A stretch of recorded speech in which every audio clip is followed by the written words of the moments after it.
अस्सलाम वालेकुम, मैं हूं डॉक्टर अलवी और ये है मेरे कोलीग डॉक्टर आसम रियाज। और ये एक बच्ची है, इसका नाम है रायमा। ये बालाकोट की रहने वाली है और इसकी 7 साल उम्र है। और ये है इसके वालिद साहब और चचा दोनों का ये कहना है कि जब से ये बच्ची पैदा हुई है तब से लेके आज के दिन तक इसका बार बार सीना खराब हो रहा है, बार बार कान इसके खराब हो रहे हैं और बार बार इसको जो है वो नाक के मसाइल रहते हैं और इसका नाक बहुत बहता है। हम बचपन से लेके अभी तक मानसरा एबटाबाद में बहुत सारे डॉक्टर्स के पास जा चुके हैं और जिस डॉक्टर के पास जाते रहे हैं वो सब ये कहते रहे हैं कि इस बच्ची को एलर्जी है। बहरहाल जब मैंने आज इस बच्ची का एग्जामिनेशन किया तो मुझे इस बच्ची के दिल की धड़कन दाएं तरफ महसूस हुई। मैंने इसका जब एक्सरे कराया तो इस बच्ची का दिल दाएं तरफ निकल आया और इस कंडीशन को मेडिकल में हम डेक्स्ट्रोकार्डिया कहते हैं। अब हमारा अगला टारगेट ये होता है कि क्या सिर्फ दिल ही दाएं तरफ है या बाकी आर्गन भी अपनी जगह से हट के दूसरी तरफ गए हुए हैं, यानी क्या सिर्फ दिल ही दाएं तरफ आया हुआ है, कहीं ऐसा तो नहीं कि जिगर भी बाएं तरफ मूव कर गया है।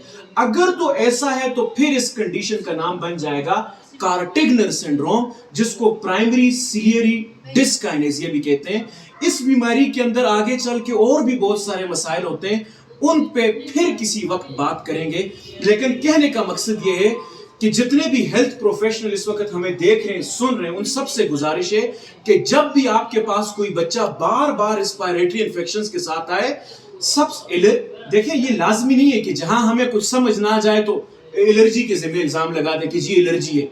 मतलब ये एक बड़ा आसम साहब एक आसान सा ट्रेंड बन गया है कि जब आप चेस्ट की कोई चीज पकड़ ना सके तो एलर्जी के खाते में डाल दें। इसमें एक चीज ये भी बता देना, जब भी चेस्ट पेन होता है ना तो अक्सर पेशेंट यहाँ पे आता है। हाँ बिल्कुल, हो सकते हैं किसी के दाएं तरफ छाती में दर्द, वो बोले जी दिल तो बाएं तरफ होता है। मे भी पॉसिबिलिटी हो कि उस बंदे को कभी डायग्नोज ही ना हो। बिल्कुल, जैसे ये इतनी बड़ी बच्ची है, इतने अरसे से डॉक्टर्स के पास जा रही, किसी को पता ही नहीं। बिल्कुल, और कई दफा ये डॉक्टर्स के पास गई और कई दफा इसके एक्सरे हुए हैं, लेकिन बस वो भी इंसान है, कुछ चीज दिमाग से मिस हो जाती है। ऐसा नहीं है, हमसे भी बहुत सारी चीजें मिस हो जाती हैं, दूसरे कोलीग्स उसको डायग्नोज कर लेते हैं। अब इसके साथ आगे ये बच्ची नॉर्मल जिंदगी गुजार सकती है, आगे क्या क्या मसाइल? देखिए इन बच्चों को तो खैर मसाइल की एक लंबी लिस्ट है और वो कोई इतने बड़े मसाइल भी नहीं है, लेकिन मैं डिटेल में इसलिए नहीं जाना चाहता कि इसके अबू जो है वो जरूरत से ज्यादा कहीं परेशान न हो जाएं।